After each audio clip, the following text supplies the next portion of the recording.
McFly! Biff? Kid! Grandpa? That's Mr. Tannen to you, Artie. What are you doing out here? Well, I was getting kind of hungry, so I figured I'd come down here for some free soup. Just thought I'd come down for some soup.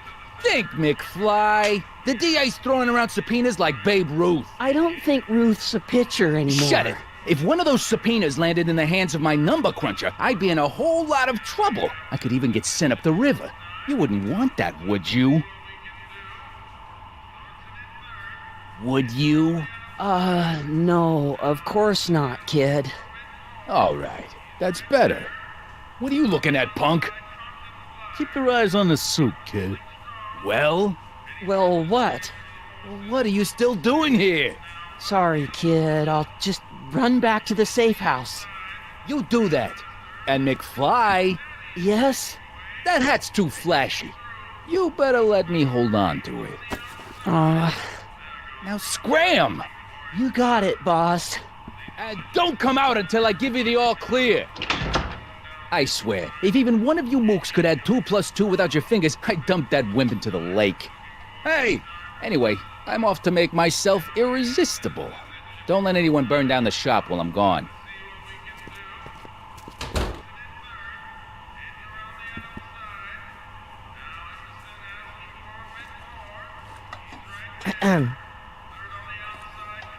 Okay. Hey, never mind.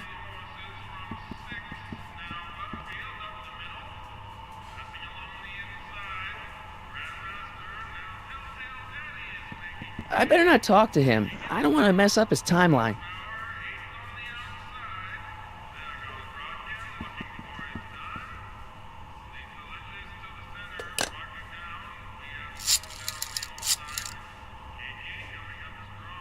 Brown results.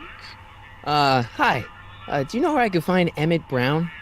Young Master Brown is currently tending to his clerking duties at the courthouse. Who may I say is calling? The courthouse? Doc never told me he worked at the courthouse.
Touch those. These are very sensitive legal documents. Nobody is supposed to handle them but sworn officers of the court. Judge Brown says so. Judge Brown? Doc. Nice to meet you. I'm Michael, Corleone. Emmett Brown. But I am a law clerk, not a doctor. Now please get out of my way. I have important business to transact. Naturally, h2 of A multiplied by the inversion of H has to come out less than expectation value of A, right? No. What am I missing here? Or do we take H to stand for Hermitian line operator? But in that case, H to the A multiplied... Listen, Emmett, you don't know me, but I'm your friend. I'm not big on friends. They get in the way of work.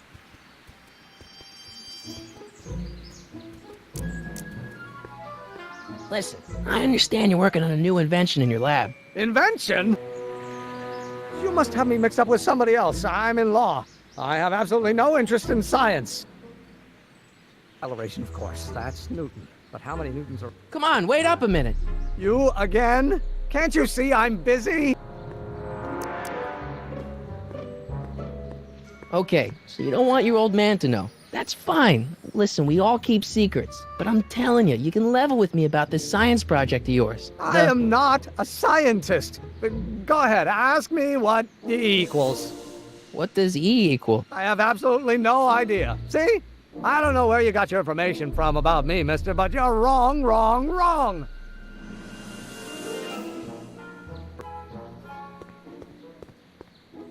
I better not. Those lawyers sound kind of nasty. I better not. Those lawyers sound kind of nasty. Well, no. I'm going to be the inverse. Will you just give me a chance? Harassment's a federal crime, Mr. Corleone. Come on, you could trust me, Doc. Emmett, it's your future I'm looking out for. In more ways than one. What are you talking about? I'm talking about you and science. Oh, that word again! If you insinuate I'm a scientist once more, I'll sue you for defamation of character! In that case, H to the A multiplied... Will you just give me a chance? Harassment's a federal crime, Mr. Corley. Come on, Doc. Emmett, drop the Legal Eagle Act. I got something more important for you to do. Mr. Corleone, I'll have you know that the law is the very mortar that holds society together, and we in the legal profession are like brick masons building the edifice of the future. Your dad tell you that? Every morning.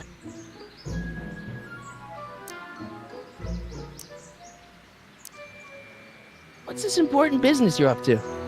It's a legal matter, very complicated, very abstruse. I need to obtain 5 sets of initials on every copy of this writ of indemnification before before Judge Brown can even think of granting a waiver to the party in the first part.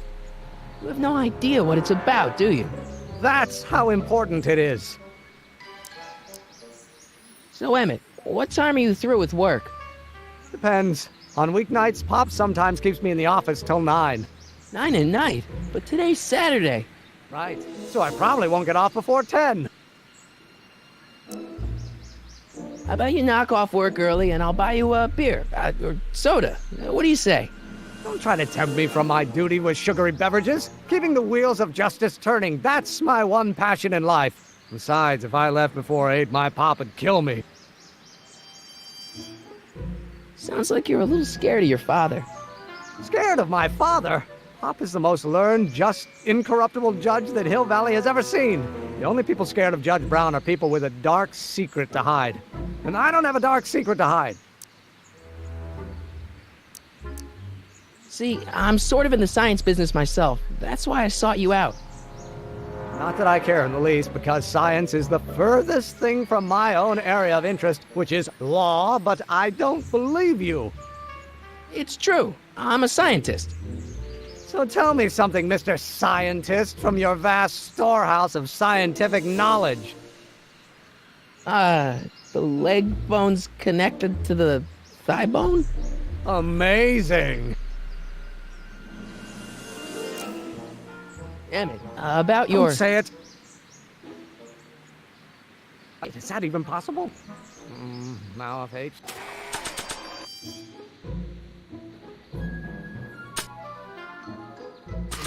Stand for the one-dimensional harmonic oscillator, then naturally H2A multiplied by the inversion of H has to come out less than expectation value of A, right? No. What am I missing here? Oh, well, no. Will you just give me a chance? Harassment's a federal crime, Mr. Corleone. Sounds like you're a little scared of your father. Scared of my father? The only people scared of Judge Bright.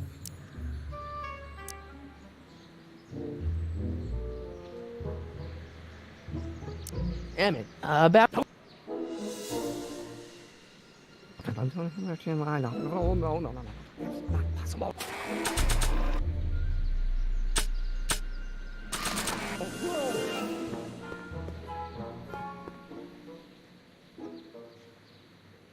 I don't need to go in there anymore. Now if H... Will you just give me a chance? Emmett. Right, no. What am I missing here? Or do we take h to stand for the Hermitian line operator? But in that case, h to the a multiplied by the inverse of a might well be equal to ah's expectation value, but only if the coefficient of friction remains. Hey, how you doing, Einie?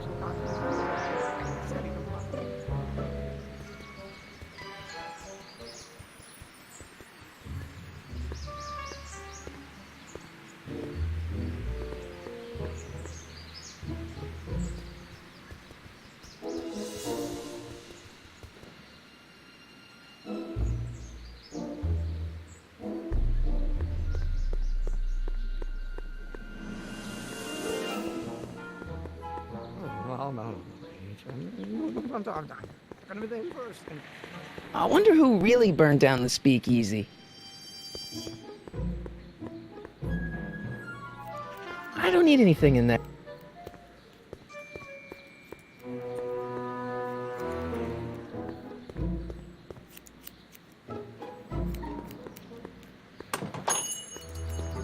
Hey, can I get some moose? What does this look like? A hunting lodge?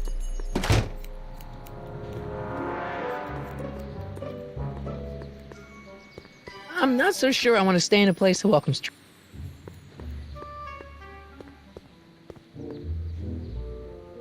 Wow, looks like they used a real shark.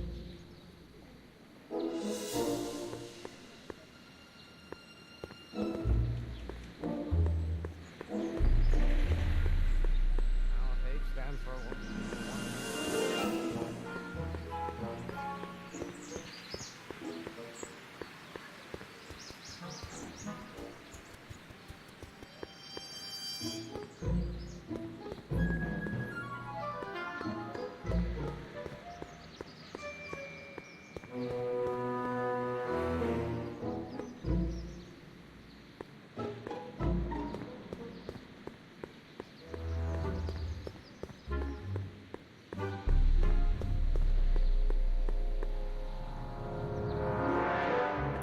Doc! Marty, have you found my younger self yet? Well, I met your younger self, Great. and I gotta say, you're kind of uptight. What? You won't even talk to me. I find that hard to believe. Tell me what happened.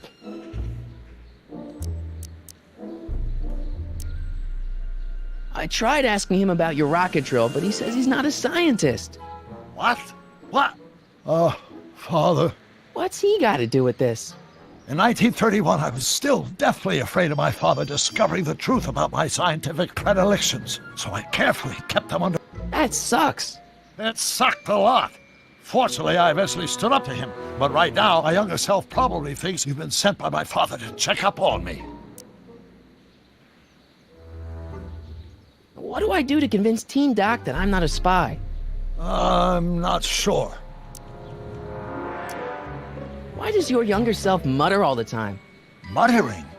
Why would I be muttering? I never mutter unless... The Hill Valley Expo! The expo? Yes, the Expo! How could I have forgotten? In a few months, the younger me will put on a demonstration at the Hill Valley Exposition, my first public foray into the world of science. Everyone in town will be there, including a number of noted inventors who shaped my career. So, it was a big success? No, it was a miserable failure, but it was a spectacularly miserable failure, one which marked my transition from an amateur garage scientist into a professional seeker of truth.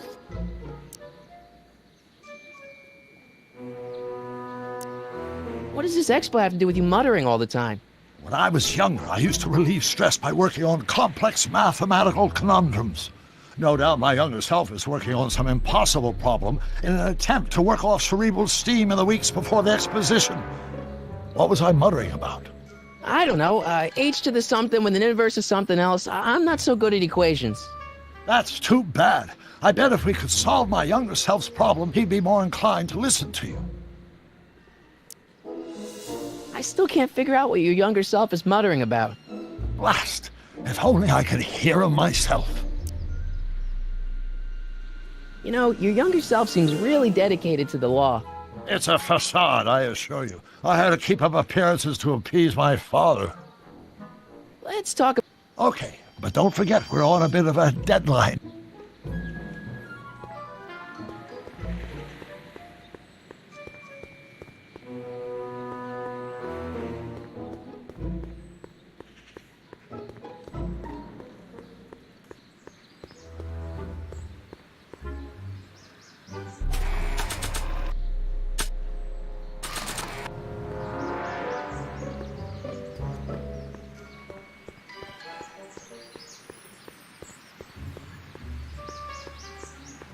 here? Or do we take H to stand for Hermitian line operator? But in that case, H to the A multiplied by the inverse of A might well be equal to A's expectation value. But Will you just give me a chance? harassment's a federal crime, Mr. Corleone. Emmett, about your... Don't say it. Of course, that's Newton. But how many Newtons are required? Oh, think, Emmett, think. H to the A multiplied by the inverse of A. H to the A multiplied by the inverse of A.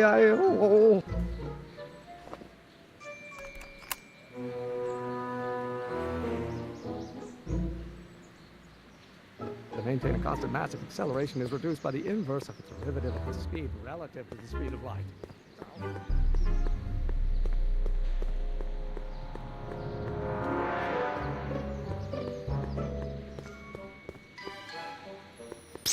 Doc! Marty! How goes... So, Doc, does this ring a bell? Oh, think, Emmett, think. H to the A multiplied by the inverse of A. H to the A multiplied by the inverse of A. Good grief! Is that me? I sound so... Young? I was gonna say intense. I forgot how wound up I used to get. Yeah, but what are you muttering about? Oh, that's easy. It's Ivanov's conundrum. Just tell my younger self that H equals the Hamiltonian operator. Won't giving him the answer mess up the time stream? Only if it turns out that reality is actually nothing more than a holographic illusion created by the interplay of subatomic particles on a vast two-dimensional membrane. So... It'll be fine.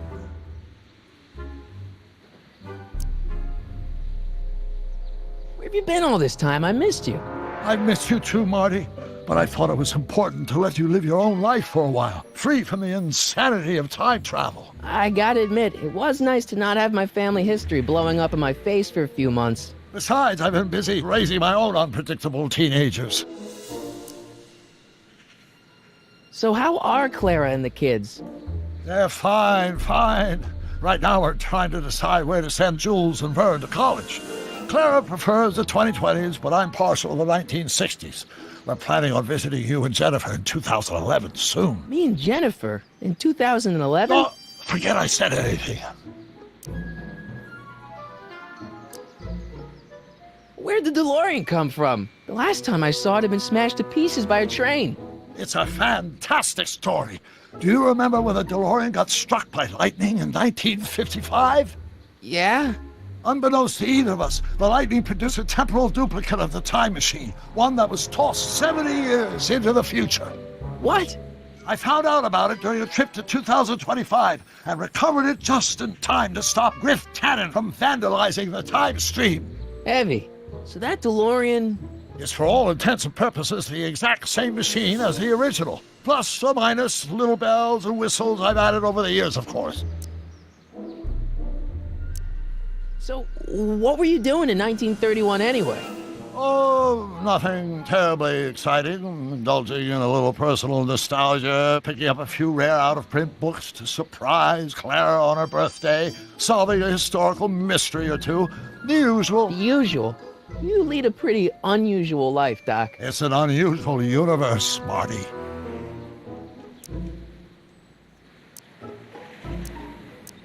I hate to tell you, Doc, but your last time departed display is on the fritz. It is? So how did you find me? I found one of Edna Strickland's shoes in the DeLorean. How did one of her shoes get in the DeLorean? Einstein took it from her. He did? How strange. Ida almost never attacks people. Not without a good reason, anyway.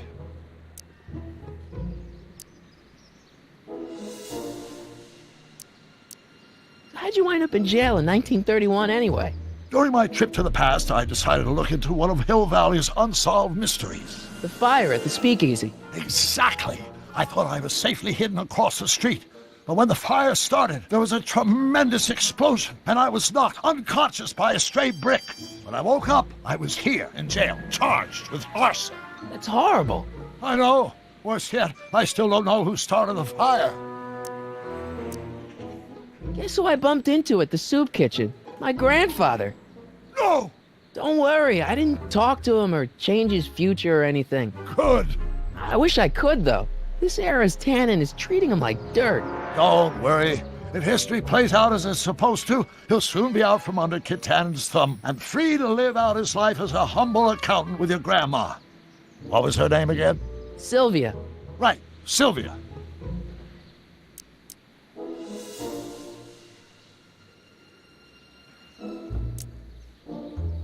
I know this really isn't the right time or place, but I found your notebook. Ah, so that's where I left it. Why'd you bring it here? Because the bank's selling off all your stuff. They can't do that. That's what I keep trying to tell him. Well, you hold on to it for safekeeping. We'll deal with my financial situation in 1986 after we save me from a grisly death in 1931.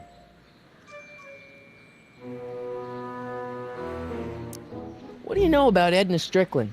Edna, we never really socialized when I was younger. She was a few years older than me, and we traveled in different socioeconomic circles. Why do you ask? She thinks you're a hero for burning down that speakeasy. She's doing a story on you. A story? Oh, yes, now I remember. Ask Edna, the etiquette column that doubled as a pro-temperance soapbox. She believed that the consumption of alcohol would inevitably lead to a complete societal breakdown. Sounds like a fun gal. You should have seen her when the hippies started showing up in the 60s. She just somehow lost her mind. That would explain a lot.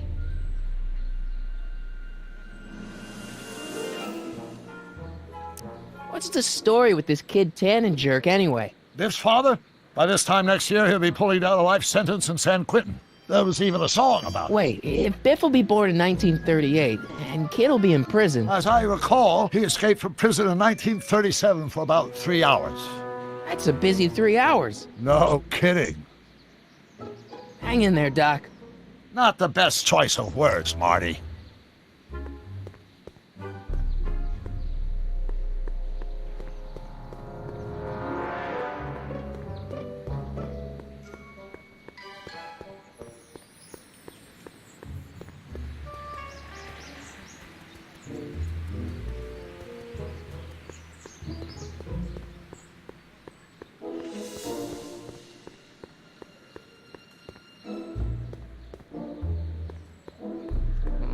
Now, if H. Will you just give me a chance? Harassment's a federal crime, Mr. Corleone.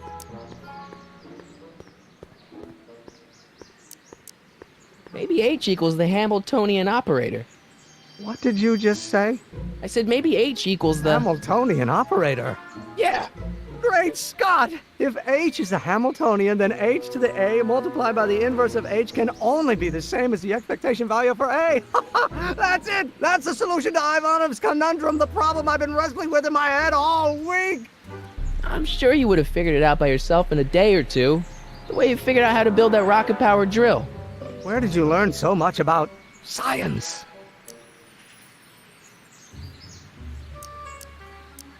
Well, it's like this. You know about my rocket-powered drill? Then there can only be one explanation. What? You're from the patent office. I confess I didn't quite know what to expect when I sent the paperwork, but I never expected this. Welcome! I'm at your service. What can I do for you? Can I see your rocket-powered drill? Of course, of course. Naturally, it's just a scale model, but it's nearly operational. I can show it to you, say, first thing in the morning? Nah, that's no good. I need to see a full-size model. That's fully operational. Tonight. Otherwise, we'll have to award the patent to a competing inventor, Dr. McCoy. It can't be done! I mean, it might be possible to construct a full-size working model in that time frame, but I haven't got the main ingredient for the fuel. I'll get it for you. What is it? 190 proof grain alcohol. And you know how difficult it is to get a hold of alcohol these days. Especially now that someone's blown up the speakeasy. And besides, there's no way I can get off work until I've delivered the subpoena. It's part of the investigation into the business affairs of Kid Tannen. Is it vitally important you see that rocket-powered drill today? Yes. Is it vitally important you deliver that subpoena today? Yes! Listen, I'll help you deliver it, and I'll see to it you get the alcohol you need. It'll help you get that drill finished by tonight. Deal? Deal. Here's the subpoena. I've got to subpoena my grandpa? It's Kid Tannen. Hey, I just saw him at the soup kitchen, yelling at Arthur McFly. I'm not surprised. Arthur does the books for his business. What kind of business? That's what the DA is trying to find out. Let's go talk to him. No! Why not? Kid Tannen can tell us where Arthur's hiding. Yeah, well, he can also have us fitted for a Chicago overcoat.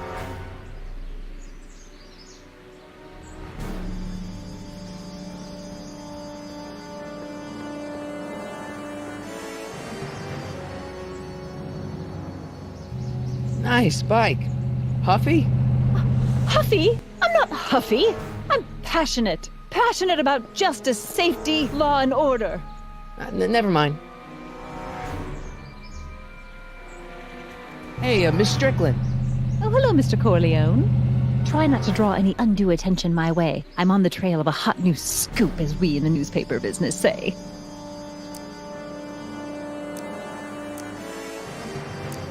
I'm sorry about the way Einstein lit into you back there. I don't know what got into him. Well, I hope you've learned to keep him under control. Yeah, I found someone to keep him distracted. Very good. Now let's see if you know your multiplication tables. Did you finish the story you interviewed me for? About Carl Sagan? Yes, but those pig-headed editors at the paper rejected it. They said my story was slanted, and that I was glorifying a suspected arsonist. As if their stories aren't always glorifying the criminal vermin that run this town. This whole thing makes me so mad I could spit. Though of course I never would. There's an ordinance against it, and it's so untidy. What's the scoop? I've heard rumors that something shady is going on at the Sisters of Mercy Soup Kitchen. It's under new management, you know. And oh, we mustn't jump to any conclusions. Not till the facts are in. I hope to heaven it is just a rumor. That soup kitchen is the front line in the good fight. If it goes bad, what will happen to the Stay Sober Society? Not to mention all the charitable institutions that depend on me for soup deliveries. You make hot soup deliveries? It's one of my many small contributions to the good cause. Healthy bodies, healthy souls, or so one hopes. I pick up barrels of hot soup at the kitchen, and I deliver them hither and thither. Hill Valley Orphanage, the St. Francis Xavier Ranch for Unwanted Children, Foggy Mountain Home for the Incurably Insane, Shady Acres Rest Home. Oh, I can barely keep track of them all. It's a very big job. What's the Stay Sober Society? You haven't heard of the SSS? They do the most marvelous work, taking hopeless drunken bums and turning them into former hopeless drunken bums. I'm one of the founding members. And not to say that I was ever, well, you know. Anyway, we've always met in the cellar of the Sisters of Mercy Soup Kitchen, but for some reason the new managers don't want us down there, so we're stuck. We've got nowhere to meet. Hey, I can help you deliver soup. I donate a lot of time to charities. Oh? Which ones? The, Mario Brothers. Ah, yes. The Italians do so many good works. If you'll just fix it so I can pick up the barrels of soup. Now hold your horses, let's not get overeager. I drive the soup cycle in this town, and I'm not about to turn it over to an upstart. But if you're well connected with the local charitable institutions... Yeah? You can let me know when they're running low on soup.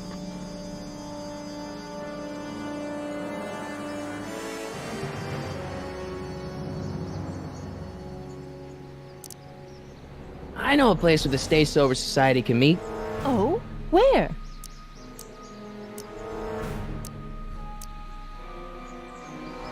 The Brown residence. You mean Judge Brown's place? Yeah, I happen to be good friends with his son Emmett, and he's told me the judge would love to lend his place out for, you know, good causes like yours. Really? Why, that's the most generous, public-spirited offer I've received in a month of Sundays. Please tell your friend Emmett we accept. The meeting isn't due to start for a little while, so that'll give our people some time to set up. As a matter of fact, I do know a local charity that's running low on soup. Oh? Who? The Rest Home. Those dear old-timers. Soup is one of the few pleasures they have left.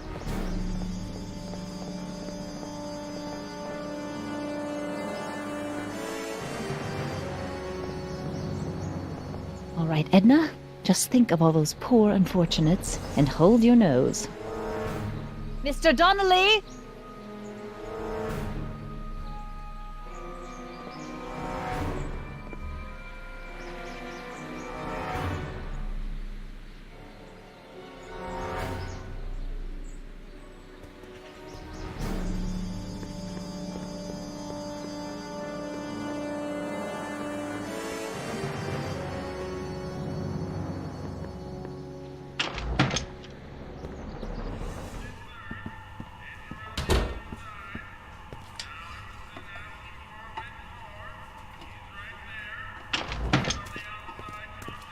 Hey, cue ball.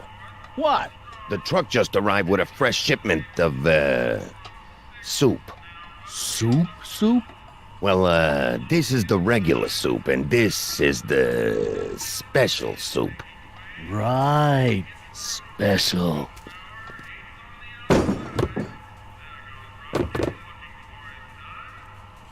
Hey, what are you doing? I'm spicing up the soup. It's my secret recipe.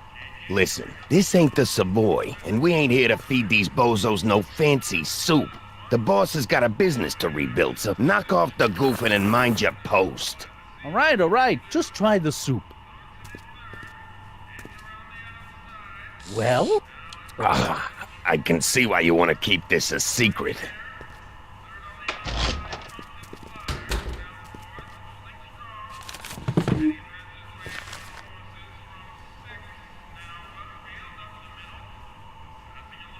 Looks like these pipes go into the basement.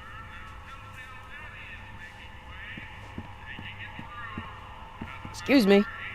You talking to me? So this place used to be a soup kitchen. What do you mean used to be? Despite recent changes in ownership, this joint is still available for the purposes of distributing food to the needy and the not-so-well-to-do. And no other purposes whatsoever. Right. What's a tough guy like Kid Tannen doing running a soup kitchen? Mr. Tannen purchased the soup kitchen from the Sisters of Mercy in an effort to repair his reputation as a respectable community figure after his fine name was besmirched by the malignant and malicious the actions of the misguided vandals that done burned down his place of business. It's speakeasy. I cannot confirm nor deny any claims of so-called illegal bootlegging at the Just eat your damn soup, pipsqueak. Why's the soup in a barrel? 'Cause it's hard to ladle off the floor? Could I have a bowl of soup? You're a soup kitchen. What do you think?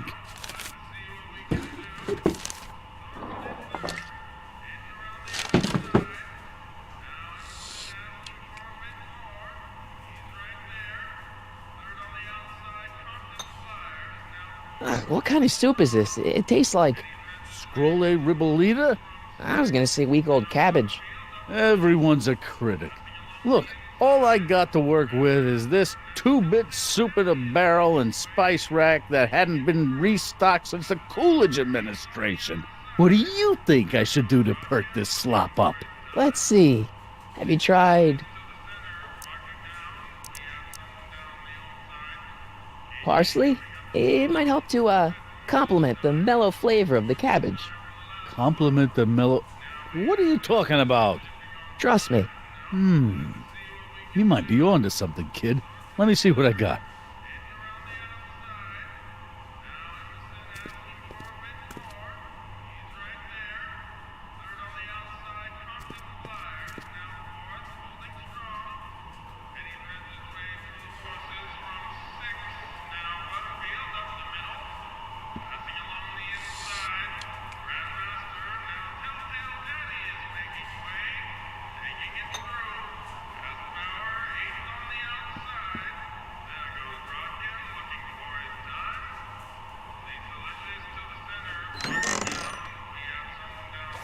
Kitchen's for management only, rummy.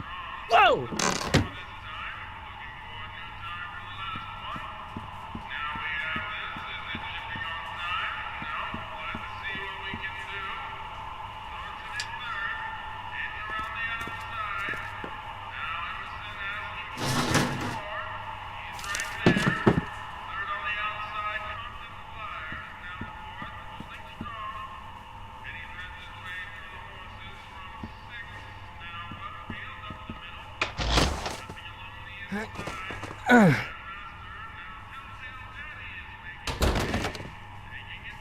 There's no way I'm gonna keep that door open without some help.